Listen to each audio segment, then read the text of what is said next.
खुलुमबाय लोगोफोर, आं दिनै दोंसे खन्थाइ आवरायनो आखायाव लादों। गिबियावनो बे खन्थाइखौ आवरायनायनि सिगां माबाफोर गोरोन्थि जायोब्ला निमाहा होगोनखौ नोंथांमोननिसिम मिजिंथिबाय। बे खन्थाइखौ दैथायहरदों बिथां सानसुमा दैमारिया, गामि आमगुरि लांहिन कार्बि आंलंनिफ्राय, हिरिम्बा बड' मिडियाम हाइ स्कुल थाखो 10। बे खन्थाइखौ आवरायदों जावलिया सिमां। फैदो बिदिब्ला बिथांनि खन्थाइखौ खोनासंलांदिनि। खन्थाइनि मुं फैमाल मिजिं।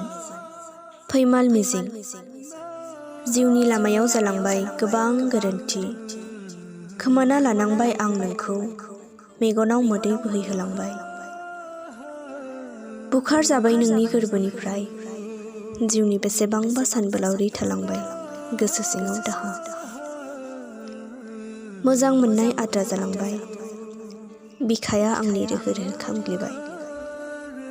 नोंखौ मोजां मोननानै सुजुदोंमोन गंसे गोजोन देरा, हरखाबै बारहुंखा फैना बुखार जालांबाय जिउनि मिजिं।